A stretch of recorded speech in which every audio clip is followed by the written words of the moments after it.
Hello folks, BoatBrew.com here, Archtypes at the mic. Today I would like to talk about Limited with Shadows over Innistrad, but I'm not gonna talk about like basics and specifics. I'm gonna wrap everything in a very concise manner.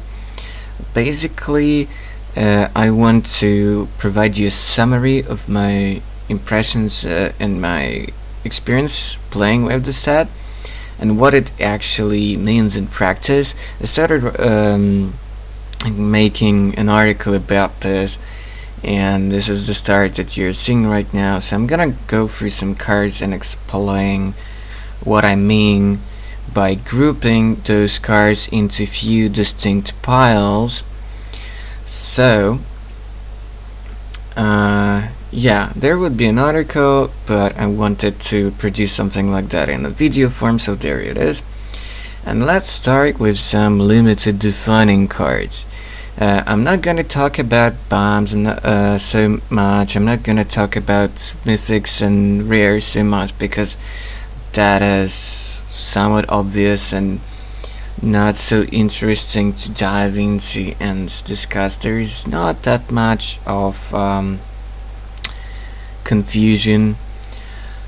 So I think the curse, which is Bunkers, I think it's one of the cards that you should pick really highly if you want to go black, and it just wins the games out of nowhere. You do need support, so sometimes just a witch is not enough, but it pushes the game so much in your favor that if opponent doesn't have nut draws, or you just don't straight out flood, it will do a whole lot of work. It's fun as a 4-mana 4/2, but when it flips and becomes this enchantment that sits on the player and just drains them every turn for one, it's pretty hard to overcome. But bear in mind, you probably want this card in a sort of aggressive deck.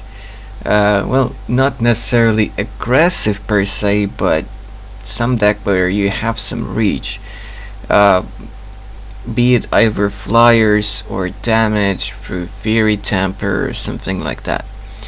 Okay, Keswick Darius one is one of the staples in Limited because it's a common, and it's a 6-mana 6/6 in green. And by the time you play it, there is a high chance you would actually switch on Delirium.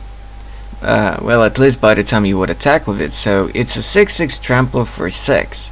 Yes, it has double green in its cost, but it's let's say a very, very solid common.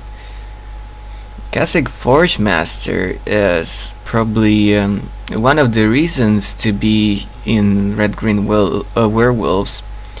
It's a great 2-drop that essentially has free power, and when it flips, things become even nastier. It's 2 damage when it blocks or becomes block.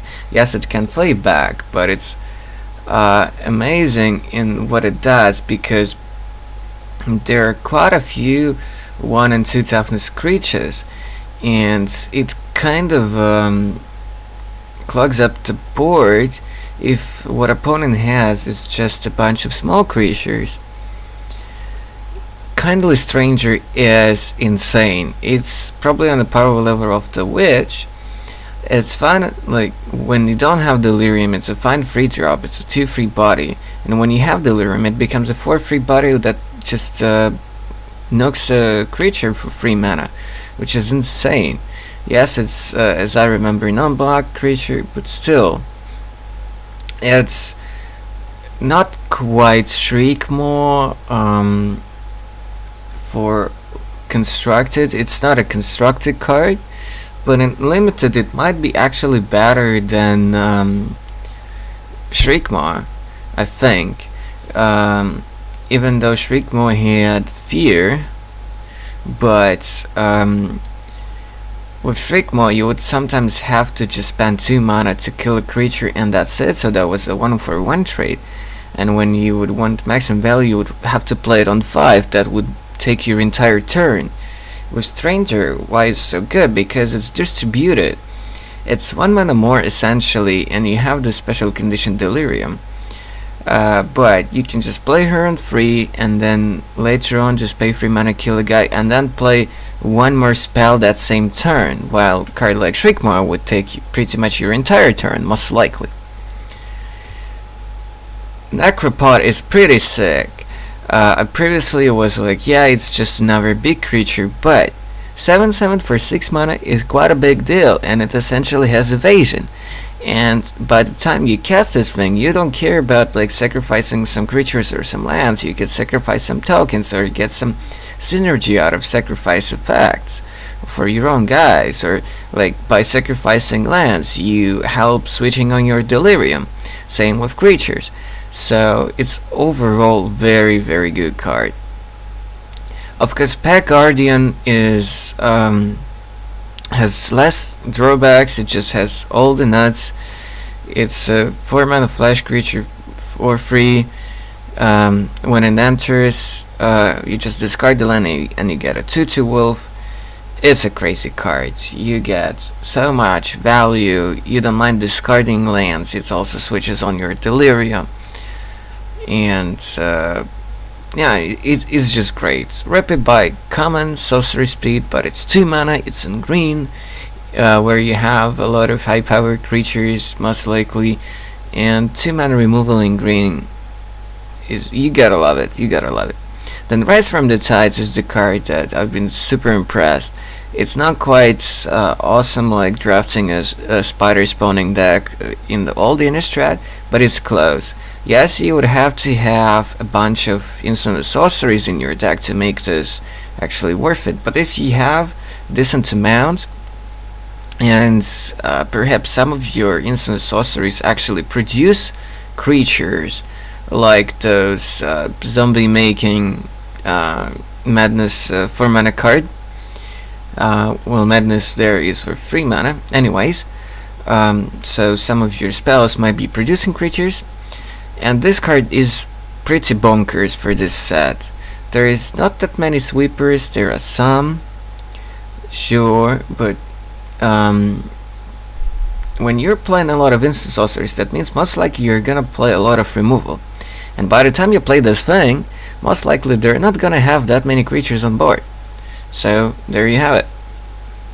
Now, cards that I consider good but turned out to be even better. But it doesn't mean they're absolute nuts, but they're pretty good. Geist Blast is cool because you can do a whole lot of cool things with it. It's an instant removal for free, and it's basically flashback. Well, not exactly flashbacks, but it kind of cycles, so it can do a bunch of different cool things. Machinations. It's probably not a secret for everybody that this card is pretty good, but it turned out to be better. Basically, if you flat out, you have some creatures on board, especially some flyers, let's say, and they have some flyers, but without this card, let's say, those flyers would trade. Now they don't trade, and you can push a lot of damage.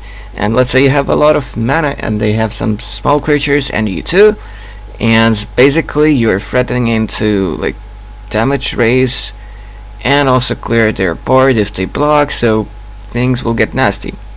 Scholar was pretty good. I think last time we saw it, I don't remember, I think it was Ravnik or Zendikar or something like that when we saw this kind of card last time. But in this set it's pretty cool too. Helps Madness, helps some recursive synergies, helps Delirium. You can also use it to basically mill your opponent as well, because it says target player. Then Sage of Ancient Lore, obviously a good card, but what I want to emphasize here is that it's just bonkers in the right deck, especially if you have Magmatic Chasm in your deck, so to prevent ground blockers from blocking that turn. And then if you have that spell that gives creature plus something and double strike, then things become insane, and you can basically do that all in one turn and just provide a one turn kill package. it was obviously great, but I think it's very good, because if it stays unchecked, then things become really awkward. Skin Invasion. For 1 mana, you get a lot of flexibility. You can force your opponent's creature to attack and suicide into one of your bigger creatures, and then you get basically a free for everybody, which is insane for 1 mana. You can also do it on your creature. Anyways, for at the very least, you get a 1 mana free for, which is pretty bonkers. Gargoyle is another card that really impressed me. I think I cited it in pretty much every almost every round and almost every game in Sealed at the Preludes. When I had the lecture, I was playing some kind of Asper controller deck, I think, and quickly realized that this is good early, and when you have a lot of mana, it becomes a 4/2 flyer, which is a fine win condition. So it's good early and good late game. What's not to love about this card? Cards that I consider good but turned out to be actually a bit worse, not insanely worse, but a little bit worse. So Flameblade Angel. I didn't play with this card, people played it against me, and I just think it doesn't do enough. In a lot of cases, it's pretty much 6 mana 4 for flyer that bangs for 1 or something like that before it just dies. It's one of the rares that is really not a bomb at all. It's not like Triska kinda rare, but still, I kinda want something more out of this card. Humble the Brute is fine, but the format is a lot about 2/2s and 3/2s and 3/3s and 3/4s, so this kind of conditional removal sometimes become very clunky. It's still a fine card, it still essentially draws you a card, but let's just say it shouldn't be a very high pick. It's still good, but a lot of the time you would be better off picking some solid cheap creature for your curve. It's still good at killing a lot of werewolves, so that's true, but a lot of the cards help in that regard. So let's just say don't get too hyped on this card when you're drafting or in Sealed, but you're probably gonna play it most of the time. Loam Druid. I thought this card was good. It's obviously great and constructed right now, we know that, but a lot of the time I was pretty unimpressed about it. Basically, I would want some more action or some creature that was larger than this thing. Basically, let's put it this way, you should consider more playing this card in a deck where you really need all the fixing you could ever get, or all the ramping you could ever get. But a lot of the time, if you have a solid curve, if your deck is more or less aggressive, there is a good chance that this card will not make the cut. If your deck is mid-range, then probably this is not what you're looking for. But yeah, if you're 3 colors, probably you will have to play this card. Reaper is still good, even as a 5 mana 3 for flyer. When you get to use her second ability, it's obviously crazy, but it's Delirium. I would be much happier with this card if we just say activate once per turn. You can use her multiple times as, this ability when you have Delirium, but it might be actually kind of tough. So let's say this card is still good, but it turned out to be slightly worse than I anticipated initially before starting playing with the set. Okay, now cards that are considered fine but turn out to be actually quite good. So behind the scenes, I haven't played with this card, but I've played against it, and it's just quite good. It's not ridiculous or anything, but it's quite good. Behold the Beyond is something that I'm kind of impressed.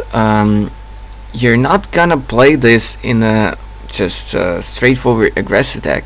You're gonna play it in a mid-range deck, not even in the control deck, because in the mid-range deck you at least have the possibility to empty your hand more or less by the time you play this thing, and then it becomes 7 mana tutor for 3 cards to your hand, like for some removal or some big bombs, which is pretty great.